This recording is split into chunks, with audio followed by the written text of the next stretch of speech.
नमस्कार विद्यार्थी मित्रांनो, आज आपण प्रॅक्टिस सेट 16.1 चा पहिला प्रश्न सोडवणार आहोत. Find the volume of a box if its length, breadth and height are 20 centimetre, 10.5 centimetre and 8 centimetre respectively म्हणजे अनुक्रमे आपल्याला लेंथसाठी 20 सेंटीमीटर, ब्रीथसाठी 10.5 सेंटीमीटर अँड हाईटसाठी 8 सेंटीमीटर ह्या लेन्स घेऊन आपल्याला त्या बॉक्सचा व्हॉल्यूम काढायचा आहे. खूप सोपा प्रश्न आहे. प्रश्न आपण ॲज इट इज ब्लँक पेजेसवर लिहून घेतलेला आहे. सोडवूया. आन्सर, एक बॉक्स आहे, लेंथ दिलेली, लेंथ ऑफ अ बॉक्स, लेंथला आपण एल ने इंडिकेट करू, equal to 20 centimetre. Breath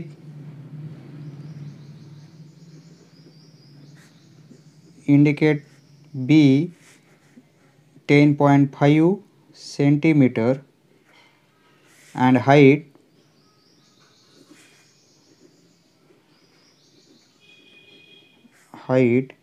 H equal to 8 centimeter. हा गिवन डाटा आहे आपल्याला. यावरून व्हॉल्यूम ऑफ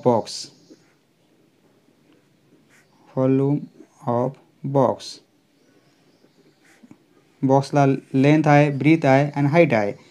तर length into breadth into height हा फॉर्म्युला व्हॉल्यूम ऑफ बॉक्स काढण्यासाठी. Length into breadth into height. लेंथची व्हॅल्यू 20 सेंटीमीटर, ब्रीथची 10.5 आणि हाईटसाठी 8 सेंटीमीटर. रफमध्ये कॅल्क्युलेशन करून घेऊ आपण. इंटू 20 0.1 नंतर म्हणजे 210 आन्सर येईल. आणि इंटू 8 न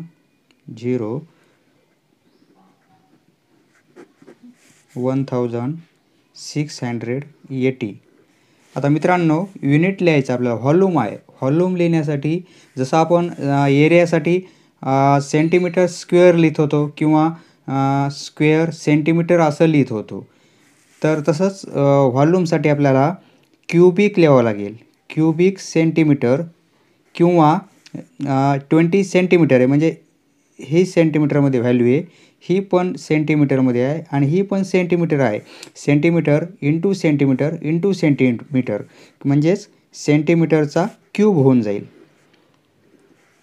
म्हणजे एक तर आपण असं लिहू 1680 सेंटीमीटर क्यूब युनिट किंवा 1680 क्यूबिक सेंटीमीटर. व्हॉल्यूम असल्यामुळं क्यूबिकमध्ये युनिट येते. समजलं मित्रांनो? धन्यवाद. पुढचा व्हिडिओ पाहण्यासाठी चॅनल सबस्क्राईब करा. धन्यवाद.